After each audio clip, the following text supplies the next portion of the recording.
Hello everyone, कैसे हो आप सभी। आज हमारे पास में स्पीड बैच के एक बहुत ही ज़बरदस्त कैंडिडेट एसएससी स्टेनो 2025 में सिलेक्शन लिया है। तो आज मैं आपसे इंट्रोड्यूस कराना चाहता हूं आदित्य पाठक जी से, जिन्होंने अभी हाल फिलहाल में मिनिस्ट्री ऑफ होम अफेयर्स जैसा डिपार्टमेंट अभी जस्ट लिया है एज अ स्टेनोग्राफर। इन्होंने कैसे कैसे यहाँ तक पहुँचा है, क्या क्या स्ट्रगल थे, खास करके शॉर्ट हैंड की फील्ड में जो स्किल टेस्ट आता है वहाँ पर कैसे इन्होंने किया, कैसे बहुत सारे मल्टीपल एग्जाम्स को उन्होंने टैकल किया, क्योंकि कई एग्जाम्स आते रहती हैं बीच बीच में। सब कुछ आज आपको इस इंटरव्यू वाले वीडियो में सीखने मिलेगा। So everyone, welcome our student Aditya Pathak. कैसे हैं आप? बढ़िया सर। फाइनली कैसा लग रहा है आपको अब सिलेक्शन लेके एसएससी स्टेनोग्राफर एग्जाम में? घर पे क्या माहौल है अभी इस समय? ये तो सब खुश हैं सर, अच्छा तो लग रहा है। घर में सब बहुत खुश हैं। डिपार्टमेंट। Yes sir. डिपार्टमेंट कैसा मिला है? डिपार्टमेंट अच्छा है? हाँ सर। अरे डिपार्टमेंट सेकंड बहुत प्रेफरेंस बढ़िया थी है। मेरी यहाँ की। यही चॉइस थी? हाँ सेकंड। Second choice. पहला चॉइस कौन सा था?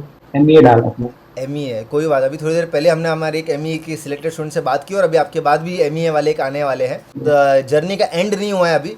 आपकी एज कितनी है अभी? 23। 23 की एज में अभी आप एसएससी स्टेनो ग्रेड डी आपने लिया अभी इस बार। चलो कोई बात नहीं, यस अभी सर। आगे भी आपको और पढ़ना है और तैयारी करनी है, बिकॉज जो सेंट्रल गवर्नमेंट के डिपार्टमेंट्स होते हैं वहाँ पे एक दो डिपार्टमेंट छोड़ के बाकी वर्कलोड मोर और लेस हर जगह पे ठीक ही रहता है। आप कुछ पढ़ाई करना चाहते हैं आगे तो आप कर सकते हैं, एंड अभी भी आगे भी आप ग्रेड सीख ले, तैयारी कीजिए।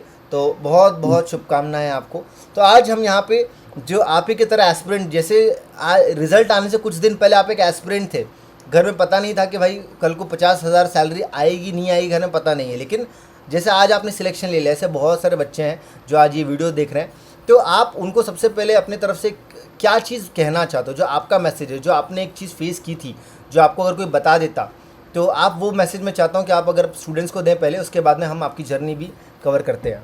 पहले तो यही कि रूटीन बनाएं प्रॉपर, उसको फॉलो करें रूटीन। और ऐसे रिजल्ट्स पे भी ज़्यादा ध्यान न दें। पेशेंस थोड़ा डेवलप करें। गवर्नमेंट जॉब में तो आपको लगेगा ही पेशेंस, तो पेशेंस के ऊपर थोड़ा दें ध्यान। बाकी रूटीन बनाए और एक ना एक दिन तो रिजल्ट मिलना ही है आपकी मेहनत से। क्या बात है, बढ़िया बढ़िया, बहुत अच्छा। एक छोटी सी लाइन में इन्होंने ये वरन बहुत ही बड़ी बात कह दी है। एक रूटीन बनाइए, क्योंकि गवर्नमेंट जॉब का जो पूरा प्रोसेस है ये सबसे ज़्यादा आपका पेशेंस डिमांड करता है, और आप कब तक लगे हैं। मतलब देखिए, एक होते हैं स्टूडेंट्स जो कहने के लिए तैयारी कर रहे हैं 2 साल से। हमें कई बार मैसेजेस आते हैं, सर मैं 5 साल से शॉर्ट हैंड कर रहा हूँ, सर मैं 5 साल से इस फील्ड में हूँ, आज तक गवर्नमेंट जॉब नहीं लगी है। तो आप ऐसे स्टूडेंट ना बने जो ये लाइन बोल रहे हैं कि मैं तो 4 साल से कर रहा हूँ, कुछ नहीं हुआ है। हमने खुद 2 साल 3 साल में पढ़ के लिया है, इन्होंने भी अपना जो मेहनत किया। तो आप किस डायरेक्शन में कैसी मेहनत कर रहे हैं, कैसा आपको गाइडेंस मिल रहा है, कैसा आपको सपोर्ट मिल रहा है। अगर आप बस कॉलेज के जैसे कॉलेज करते हैं, अगर आपने सोचा कि ग्रेजुएशन मैंने जैसा कर लिया है उसी तरह से यहाँ पे आऊँगा, एडमिशन लूँगा, कोर्स चालू करूँगा, पढ़ के निकल जाऊँगा, निकलना नहीं है आपको। आपको कंपटीशन को क्रैक करना है। कंपटीशन कुछ नहीं है, जो आप थे पिछले साल या पिछले महीने जो आपने एग्ज़ाम दिया था उससे कितना बेटर हो आप इस बार, यही कंपटीशन है। लोगों को लगता है कि यूआर कैटेगरी में बहुत कंपटीशन है, एससी एसटी में बहुत कंपटीशन है, कट ऑफ इतनी ज़्यादा जा रही है, हम कैसे निकालेंगे। आपने जो पिछले बार परफॉर्मेंस दिया था, अगर आपको वही नहीं पता कि परफॉर्मेंस क्या है, तो आप अपने आप को बेटर कैसे करोगे। तो पहले तो आपको सिलेबस करना पड़ेगा, जिसके लिए आप बताइए कि आप सिलेबस आपने कैसे किया, पता कैसे चला इस फील्ड के बारे में। वहाँ पहले आप हम उसकी बात करते हैं कि स्टेनो फील्ड में कैसे आए आप। मैंने अपने फ्रेंड से आईटीआई ने ओपन करी थी, प्राइवेट आईटीआई। अच्छा। तो भैया ने बोला कि आप ट्राई कर लो स्टेनो, ये भी अच्छी फील्ड है। तो फिर मैंने वहाँ एडमिशन ले लिया था प्राइवेट आईटीआई में। फिर वहाँ से धीरे धीरे अच्छा इंटरेस्ट आने लगा धीरे टाइम के साथ। फिर एसएससी के बारे में मालूम चला, फिर एसएससी स्टेनो की प्रेप करने लगा। तो आईटीआई से स्टेनो में आया, फिर स्टेनो में आने के बाद में सबसे पहला एग्ज़ाम आपने मतलब एसएससी का ही दिया था या कैसे क्या दिया था एग्ज़ाम? स्टार्टिंग में तो जैसे आईटीआई में एग्जाम होते हैं, कोई क्रैक करना पड़ता है, तो अब डिग्री के लिए उस समय पीछे पड़े हुए थे। मतलब मालूम नहीं था किस डायरेक्शन में जाना था, तो डिग्री चाहिए थी। तो एक बार वो स्टेनो की डिग्री मिली। फिर डिग्री के बाद लगा कि अब क्या, फिर पता चला एसएससी में भी एग्जाम कंडक्ट होते हैं जिनसे आप स्टेनोग्राफर बन सकते हैं।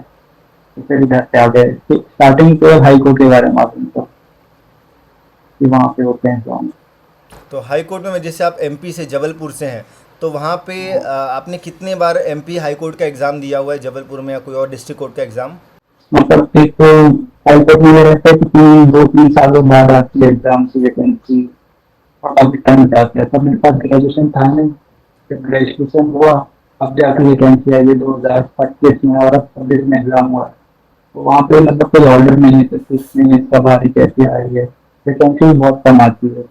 लेकिन एसएससी में हर साल वैकेंसी आती है, एक पर्टिकुलर पैटर्न होता है, वो अच्छा है उसकी। अच्छा। हाईकोर्ट में आप बोल नहीं सकते कब आएगी अगली वैकेंसी और कब क्या कैसा है। तो आपने फिर एक दूसरा रास्ता चुना कि भाई जब तक ग्रेजुएशन नहीं हुआ है तब तक और क्या कर सकता हूँ हाँ मैं, जो शॉर्ट हैंड सीखी है इसके साथ में। तो फिर आपको वहाँ पे फिर गाइडेंस हाँ। दिया कि भाई एसएससी स्टेनो वगैरह एग्ज़ाम है, इसकी तैयारी करो। तो फिर तैयारी आपने फिर मतलब आपके घर के आसपास कोचिंग इंस्टीट्यूट थे, या कैसे किया आपने फिर? ऑफलाइन स्टैंडर्ड की पहले स्टार्टिंग ऑफलाइन इंस्टीट्यूशन से ही की थी, और बाकी रही सीबीटी की बात हो तो ऑनलाइन।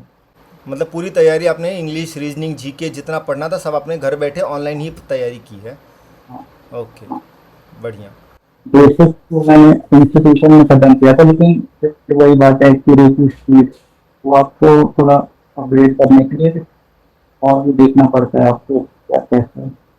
ठीक है, तो मतलब आपने इस फील्ड में आने से पहले ही आपने अभी तक सीबीटी की तैयारी नहीं की थी, इंग्लिश, रीजनिंग, जी के आपको नहीं पता था, लेकिन आपने पहले शॉर्ट हैंड सीख ली कि भाई स्टेनो बनना है या फिर गवर्नमेंट जॉब चाहिए, तो यार हाँ चलो इस चीज़ को पहले कर लेते हैं। नहीं तो ये, नहीं, हाँ और आपने सोचा पहले हाई कोर्ट की तरफ जाएंगे, लेकिन वहाँ पे वैकेंसीज, हर हाई कोर्ट का यही हाल है, कहीं गारंटी आप नहीं बोल सकते। अभी इलाहाबाद हाई कोर्ट में वैकेंसी आई है, ये जो पीएस की वैकेंसी आई थी, ये 2022 में एपीएस की वैकेंसी आई थी, 22 के बाद में सीधा 2026 में आ रही। देखिए बीच में 3 से 4 साल का गैप है। इसका रीज़न ये होता है कि ये लोग पैनल निकालते हैं, मतलब जो पहले एक एग्ज़ाम लेते हैं उसी में इन लोग अब शॉर्ट लिस्ट निकालते हैं कि पहली शॉर्ट लिस्ट, दूसरी शॉर्ट लिस्ट, मतलब एक तो मान लो अगर 10 सीट है, 10 सीट का उन्होंने सिलेक्शन बच्चों को कर लिया, उसके बाद में एग्ज़ाम तो क्रैक किया कम से कम 200 बच्चों ने, तो वो शॉर्ट लिस्ट निकाल देते हैं कि अगले 2 से 3 साल में जो और लोग रिटायर होंगे तो वो लोग यहीं से ले लेते हैं। और फिर जब ये लिस्ट 2 साल में 3 साल में एग्जॉस्ट हो जाती है कि अब इस लिस्ट को ज़्यादा यूज़ नहीं कर सकते, क्योंकि ज़्यादातर बच्चे 3 साल तो कोई वेट नहीं करने वाला है कि चलो एक मेरी एग्ज़ाम निकली मैं वेट करता हूँ, मेरे वहाँ से वो दूसरा बच्चा चला जाता है, तब इन लोग जाके दूसरी एग्ज़ाम लेते हैं। लेकिन इसको टैकल करने का बेस्ट तरीका यही है कि आप एसएससी स्टेनो को टारगेट करें, सीएसआईआर का एग्ज़ाम आता है, एम्स का एग्ज़ाम आता है, पूरे साल आप देखो तो अब जैसे ये है एमपी से, तो एमपी के पास में इस तरफ अगर आप देखें तो आपको गुजरात मिल जाएगा, राजस्थान मिल जाएगा, आप ऊपर देखें आपको दिल्ली मिल जाएगा, इस तरफ से आपको और एग्ज़ाम देखो यूपी में इलाहाबाद हाईकोर्ट मिल जाएगा, बिहार में मिल जाएगा, झारखंड में, छत्तीसगढ़ में, नीचे आप देखो महाराष्ट्र से बॉर्डर लगता है वहाँ बॉम्बे हाईकोर्ट मिल जाएगा। तो इतने स्टेट्स में आप जाके एग्ज़ाम दे सकते हो। हाँ, एक्सपीरियंस लेना, जॉब करना नहीं करना अलग बात है। तो ये एक बहुत ही बढ़िया अप्रोच होता है। तो अब आप आपके मार्क्स बताइए, कितने आपके मार्क्स आए जो सीबीटी था, उसके बाद हम थोड़ा स्किल की बात करेंगे, उसके बाद में फिर हम थोड़ा सा और आगे बात करके इसको वाइंड अप करेंगे, ठीक है? तो बताइए कि आपने सीबीटी में जैसे इंग्लिश का था तो वो कैसे किया, रीजनिंग कैसे किया, जीएस कैसे किया? तो मेरे सीबीटी में मार्क्स तो 156 थे। बाकी इंग्लिश की बात रही तो पहले तो इंग्लिश के सिलेबस कंप्लीट करें, चैप्टर वाइज क्वेश्चन कंप्लीट करें, मिनिमम एक चैप्टर से आप 100 प्लस क्वेश्चन लेके जाइए, इससे आपको पैटर्न मालूम चले किस प्रकार से वो क्वेश्चन पूछ रहा है, कहाँ से वो क्वेश्चन बना रहा है। आर्ट्स का स्किल्स पे ध्यान दीजिए, वो भी काफी काम आता है एरर डिटेक्शन।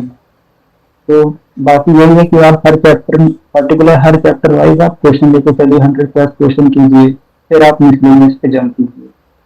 और बात रही कॉम्प्रिहेंशन की, उसके लिए कोई बुक वगैरह आप रेफर कर सकते हैं, प्रैक्टिस अच्छी हो जाएगी, टाइम भी सेव होगा उसमें आपका। और वो क्या आप कोई भी बुक पे कर सकते हैं। प्रीवियस ईयर तो की कोई बुक, ब्लैक बुक हो गई आपकी, पेनाकल हो गई, कोई भी जहाँ पे प्रीवियस ईयर का कंपाइलेशन मिल रहा है। वोकेबलरी भी आपके 15 नंबर की डायरेक्ट आती है एग्जाम में, हाँ अभी जो पैटर्न चल रहा है, 200 नंबर की इंग्लिश, हाँ 50 नंबर की रीजनिंग, 50 नंबर की जीके।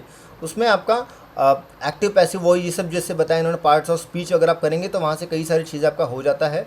अपना अपना तरीका है, आप कहीं से भी फॉलो करिए, कहीं से भी करिए, लेकिन जो एक फिक्स सिलेबस है इंग्लिश का, जो आपका ग्रामर है, आपका वोकेबलरी है, आपका कॉम्प्रिहेंशन है। कॉम्प्रिहेंशन में फिर जो लोग बोलते हैं कि क्लोज टेस्ट में मार्क्स नहीं बढ़ रहे, क्लोज टेस्ट में नहीं आ रहे, तो वो दिक्कत आपको भी हुई थी या कैसा था आपका फिर? हाँ, स्टार्टिंग में तो होता ही था कि आप कॉम्प्रिहेंशन सेक्शन में काफी नंबर सकते थे, क्लोज टेस्ट में भी, लेकिन ये है प्रैक्टिस धीरे धीरे करके मार्क्स आ ही जाते, तो प्रैक्टिस ही करती। Practice is the key. Yes, तो याद रखिए इस चीज़ को। बाकी इसके अलावा जो और एक बहुत बड़ा एक जो प्रॉब्लम होती है बच्चों को रीजनिंग में होती है, क्योंकि स्टेनोग्राफर्स का अक्सर देखा कि इस फील्ड में मैथ्स नहीं होती है, तो जिसका मैथ्स कमज़ोर है, थोड़ा मैथ्स में इफेक्टेड है, वो यहाँ पे आते हैं। लेकिन यहाँ पर भी रीजनिंग इज़ एग्जैक्टली मैथ्स तो नहीं होता है, लेकिन जिस शिफ्ट में आप लोग बैठे थे 2025 में, उसमें तो 3-4 सवाल मैथ्स के भी आ गए थे, तो फिर तो चलो उसका कॉम्पेंसेटरी मार्क्स सबको दिया गया। लेकिन रीजनिंग को फिर आपने टैकल कैसे किया कि 50 क्वेश्चंस जो हैं इसको आपको एग्जाम में, तो उस टाइम पे सेक्शनल कट ऑफ नहीं था, अभी तो सेक्शनल टाइमिंग भी आ चुकी है, तो इस बार अभी देखते हैं बच्चे कैसे परफॉर्म करेंगे इस वाले एग्जाम में। तो आपने रीजनिंग को कैसे टैकल किया था फिर? रीजनिंग में आपको एक पर्टिकुलर स्ट्रेटेजी फॉलो करनी पड़ती है कि जो भी लॉन्ग फॉर्मेट क्वेश्चन है उसको आप स्किप कर दीजिए। जो आपको भी अच्छे से स्ट्रॉन्ग टॉपिक है पहले आप उसको टैकल करिए जो आपसे जल्दी सॉल्व हो जाए, जिससे वो टाइम सेव हो। और फिर आप सेकंड राउंड में जाके लॉन्ग क्वेश्चन को टैकल करिए तो वहाँ पे टाइम भी सेव होगा आपका। इस प्रकार से आप रीजनिंग को टैकल, अब से पूरा प्रैक्टिस चाहिए इस साल से। तो अपने मतलब रोज़ रीजनिंग पढ़ते थे या कैसे स्टार्टिंग में पूरा रीजनिंग का एक सिलेबस ख़त्म कर दिया एक बार में, या फिर रोज़ थोड़ा थोड़ा एक एक चैप्टर पढ़ते थे? वो एक एक चैप्टर पर्टिकुलर एक चैप्टर पढ़ा, फिर उसके क्वेश्चन से प्रैक्टिस करी 2-3 दिन, ऐसा कर। फिर जैसे आप आगे बढ़ते थे, तो मान लीजिए आपने चैप्टर नंबर 1 आपने शुरू किया सीरीज़ से, नंबर सीरीज़ से आपने शुरू किया, फिर आप एक महीने बाद में सीरीज़ के तो आप उतने सवाल प्रैक्टिस नहीं करेंगे, आप बढ़ जाएंगे, मान लीजिए आप वहाँ से चले गए नॉन वर्बल रीजनिंग में चले गए, आप मिरर इमेजेस के क्वेश्चंस बना रहे हैं, अब आपके इसका तो टच छूट गया है, तो फिर आप वो कैसे करते थे? एक महीने बाद में जो सीरीज़ के सवाल हैं उसको आप एक महीने बाद कैसे फिर करते थे? जैसे कि मैंने मॉक दिया, मॉक में अगर फिर से सीरीज का क्वेश्चन आया, अगर मेरे से जल्दी सॉल्व हो गया तो मतलब अभी है, मतलब मेरे अंदर ओके। कैपेसिटी। लेकिन अगर अभी भी टाइम लग रहा है या फिर सॉल्व ही नहीं हो पा रहा है तो फिर से मैं सीरीज पे जाऊंगा और फिर से क्वेश्चन की प्रैक्टिस करूंगा, ऐसा होता है। बहुत बढ़िया, बहुत बढ़िया। इन्होंने एक चीज़ बताई अभी, मॉक टेस्ट, इसके बारे में भी हम बात करेंगे, पहले जीएस का सिलेबस हम कवर करते हैं।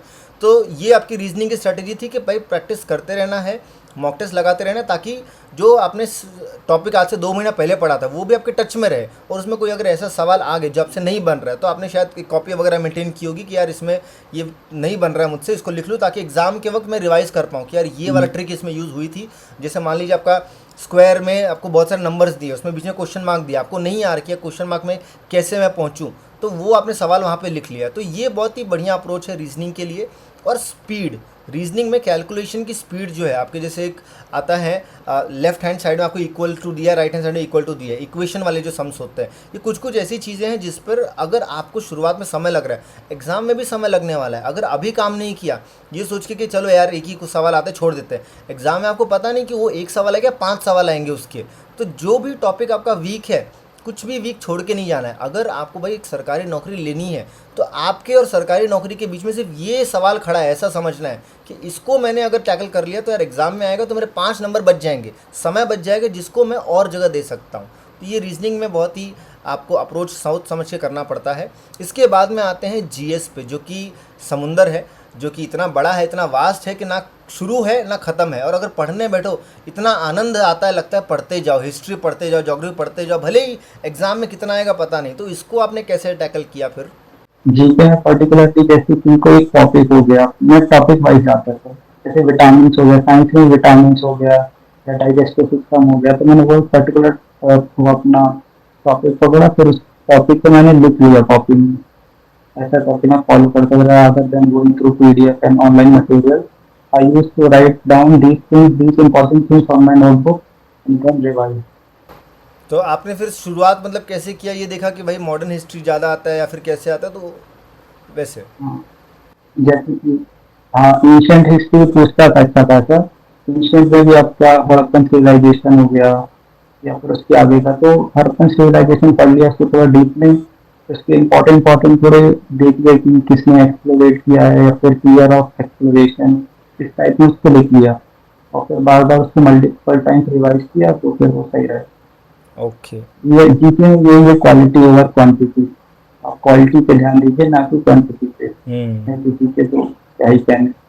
बढ़िया। तो आपने समझा इनका अप्रोच कैसा था? देखिए सबका अप्रोच सही है, सबका अप्रोच उनको रिजल्ट ला के देगा, ये सबसे बड़ी बात है। तो जीएस में एक जो जितना हमें समझ में आता है, जितना अभी इनसे हम समझ रहे हैं कि आपको अपने नोट्स खुद के बनाने हैं, क्योंकि एंड में इतने पीडीएफ में आप गुम हो जाएंगे। एग्जाम जब नज़दीक आती है तो आपको बाय डिफॉल्ट करंट अफेयर्स आपको ज़्यादा पढ़ना पड़ता है उस टाइम पे, क्योंकि उसी का डायरेक्ट वेटेज होता है कि आपने सवाल पढ़ लिया, डायरेक्ट आपको दिमाग में क्लिक हो गया, एग्जाम में आपने टिक मार्क कर दिया।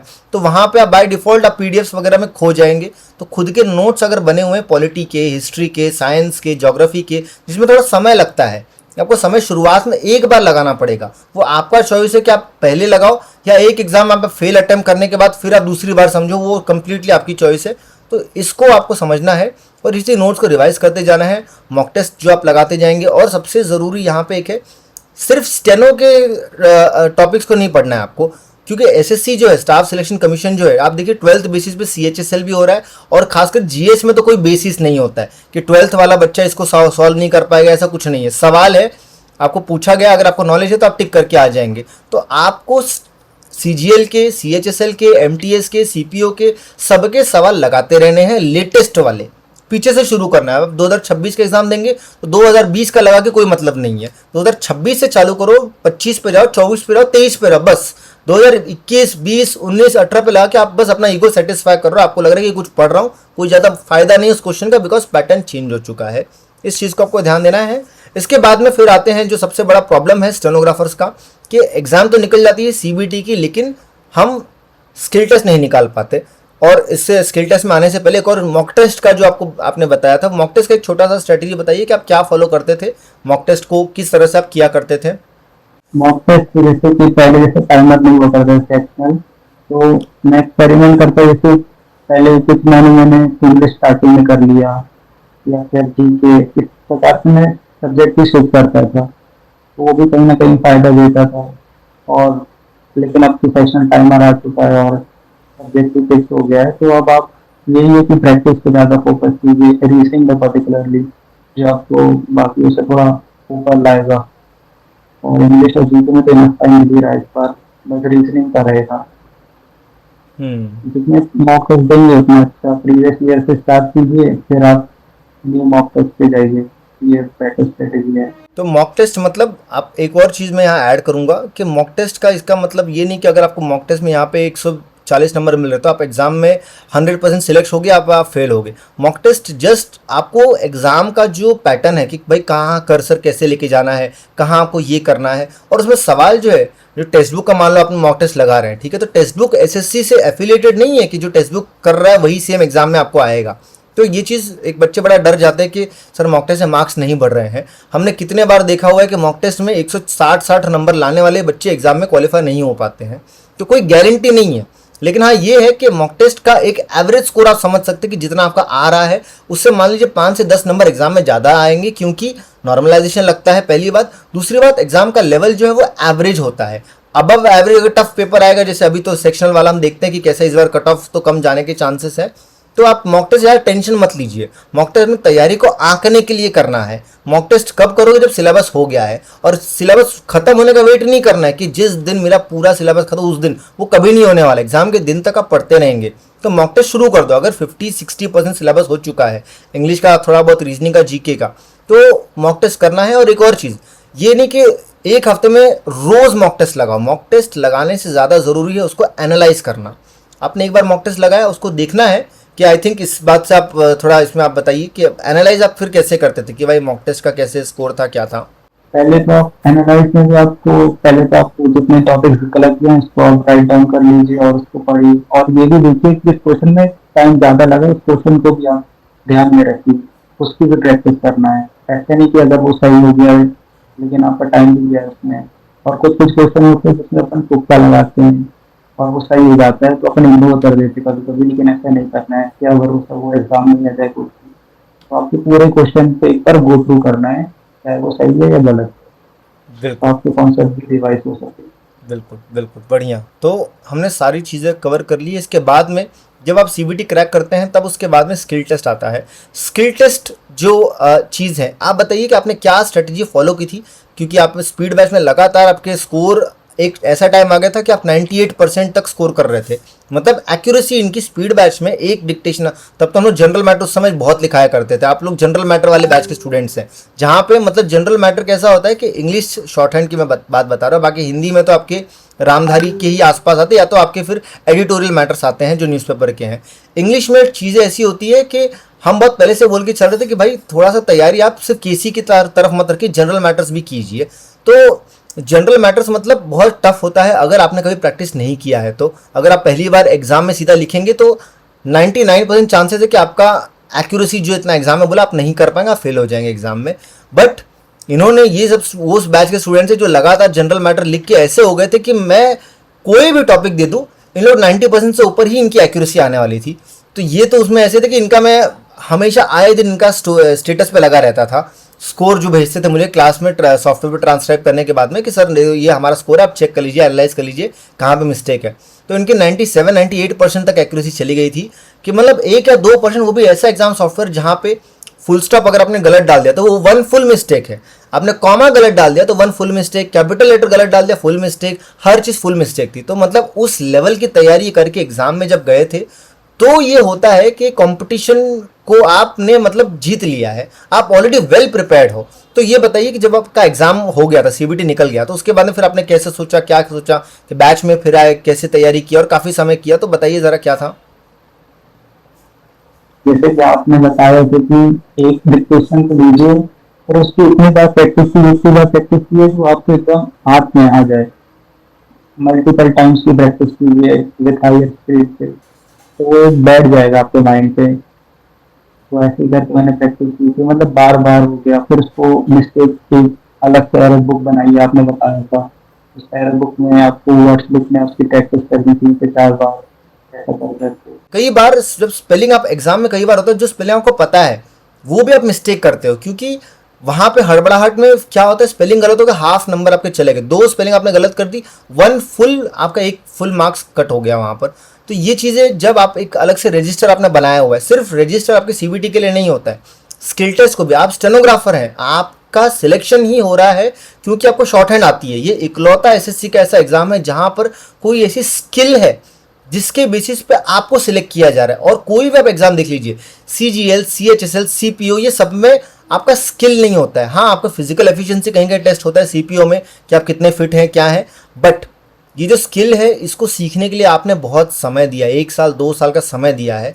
तो इसको आपको परफेक्ट पहले करना होता है और इसमें आपको कभी भी खासकर जब आप ग्रेड सी के लिए जाएंगे तो आपको इसका और इंपॉर्टेंस पता चलेगा। ग्रेड डी में आपको 10% तक मिस्टेक अलाउड है, 7% मान लीजिए यूआर कैटेगरी के लिए। 7% mistake is not very difficult, बहुत डिफिकल्ट नहीं है, आप कर सकते हैं। लेकिन जब 1000 वर्ड्स आपको सिर्फ 40 मिनट में टाइप करना है शॉर्ट हैंड को देख के, वहां पे चैलेंज आना शुरू होता है।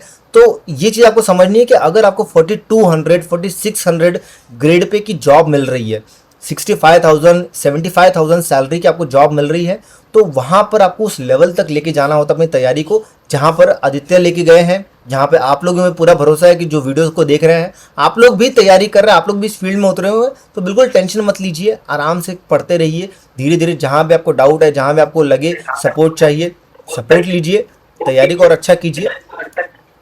बाकी आदित्य कुछ और अगर आपको बताना है फाइनली लास्ट में, तो आप बताइए कि भाई कैसा था आपका ये पूरा जर्नी एक्सपीरियंस, कैसा था। बढ़िया था बढ़िया। बाकी यही है कि आपको डेली प्रैक्टिस करना है, दोनों भी। अगर आपकी प्रैक्टिस तो आपको डेली करनी पड़ेगी, थोड़ा थोड़ा आप लेके कभी सीबीटी के टाइम पे भी। लास्ट में आप 1 मंथ के जब जैसे रह जाए एग्जाम को, अब आप थोड़ा छोड़ भी सकते हैं, लेकिन आप स्टेनो भी लेके चलेंगे कि आप स्टेनोग्राफर ही बनना चाह रहे हैं, आप उसको इग्नोर नहीं कर सकते सीबीटी के टाइम पे पर्टिकुलरली। यस, बिल्कुल, बहुत ही अच्छा लगा बात करके आदित्य आपसे। सभी लोग इस वीडियो के कमेंट सेक्शन में कॉन्ग्रेचुलेशंस आदित्य लिखेंगे, क्योंकि आज आप इनको कॉन्ग्रेचुलेट कर रहे हैं, कल आप इनकी जगह पे रहने वाले हैं और बाकी लोग आपको कॉन्ग्रेचुलेट करेंगे। तो मेहनत करते रहिए, क्योंकि जो मेहनत करते हैं, पेशेंस के साथ में लगे रहते हैं, खुद पे भरोसा रखते हैं, उनको रिजल्ट ज़रूर मिलता है। 1 डे एग्ज़ाम कोई बहुत बड़ी चीज़ नहीं है, बहुत डिफ़िकल्ट नहीं है। बस बात यह है कि आपको डेली परफॉर्म करते रहना है, डेली खुद पे भरोसा रखना है। There will be some days where you feel very lonely, you feel very down. जैसे आजकल प्रोटेस्ट का बातें जब बाहर आती है, खासकर एजुकेशन के फील्ड में सब चीज़ें होती है, हर जगह प्रोटेस्ट देख के मन बहुत बैठ जाता है, खासकर एस्पिरेंट का जहाँ पर उसको कुछ रिवॉर्ड नहीं है। बट ऐसे माहौल में भी आपको अपने आप को, जिस दिन आपको लोनली लग रहा है, अकेलापन लग रहा है, किसी दोस्त से बात कर लीजिए, पेरेंट्स से बात कर लीजिए, बट दोबारा आपको अगले दिन फील्ड में आना है, काम करना है, क्योंकि कल को आपको जब जॉब लगेगी तो आप ये नहीं बोल सकते कि नहीं आज मेरा मन नहीं, आज मैं जॉब में नहीं जाऊंगा। हाँ, छुट्टी मिलती है आपको, छुट्टी आप ले सकते हैं, लेकिन एक लिमिटेड छुट्टी मिलती है। तो आपको कर्म तो करते ही रहना है, चाहे आज आप पढ़ाई का काम करो या कल आप नौकरी करो या आप और लाइफ में आगे जाएंगे, आपकी शादी होगी, बच्चे होंगे, तो वहाँ पे आपको एक फादर का रोल निभाना है, आपको एक हस्बैंड का रोल निभाना है, आपको एक बेटे का रोल निभाना है। अभी लाइफ में आपका एक स्टूडेंट का रोल है, जिसमें अगर आपने अपना पूरा तन मन धन सब कुछ लगा दिया तो मुझे नहीं लगता कि कोई चीज़ आपको रोक सकती है। कोई चीज़ आपको एक सरकारी नौकरी लेने के बीच में अगर आ रही है तो वो सिर्फ आप खुद है। आप अपने आप को इतना तैयार कीजिए, अपने आप को इतना मेंटली रेडी कीजिए कि हमेशा आप एग्ज़ाम में परफॉर्मेंस ख़राब हो, एक एग्ज़ाम दिया, रिजल्ट नहीं आया, कोई बात नहीं भाई, 4 दिन रो लिया, फिर दोबारा से लग गए, फिर लग गए, फिर लग गए। That is what will make you selected government job aspirant. बाकी गाइस हम मिलते हैं अगले इंटरव्यू वाले वीडियो में। सभी लोग आदित्य को कॉन्ग्रेचुलेट करेंगे और इनकी जर्नी बहुत ही शानदार थी। He is a very dear student, very special student, speed batch के। बहुत समय से बातचीत करते करते एक कनेक्शन सा बन जाता है। तो मैं चाहूँगा कि आप लोग भी, अगर आपको शॉर्ट हैंड बेसिक से सीखनी है, you can come to steno school if you want to increase your speed. Speed batch is always there for you. और बाकी कोई और डाउट है मैसेज कीजिए, नीचे व्हाट्सएप नंबर आपको दिया हुआ है। हम मिलते हैं बहुत ही जल्द।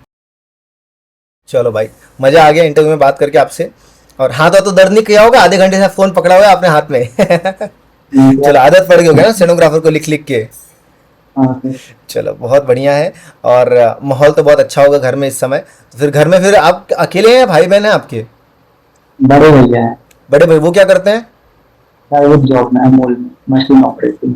अच्छा, तो आप अच्छा है, आप गवर्नमेंट जॉब में है, वो प्राइवेट जॉब में है। तो फिर तो घर में तो एकदम मिठाई मिठाई बट रहे होगे, पार्टी वार्टी। फिर दोस्तों ने पार्टी मांगी है, पार्टी चाहिए, सिलेक्शन हो गया, चल रही है पार्टी? खत्म नहीं होगी अभी पार्टी? अभी अभी अभी तो खुशियां शुरू हुई है। अभी पहली सैलरी आएगी तब खुशी होगी, फिर पहला आपको इंक्रीमेंट मिलेगा 1 जुलाई को या 1 जनवरी को, जो भी आपका डेट होगा, तब खुशी होगी। फिर आपको अभी तो आपको पोस्टिंग का अभी तक आया नहीं होगा ना, कहाँ पोस्टिंग है ये मोस्टली? देखिए, अभी आपके यहाँ आरटीआई लगाई थी, आपके यहाँ है पोस्ट सिटी होम टाउन में?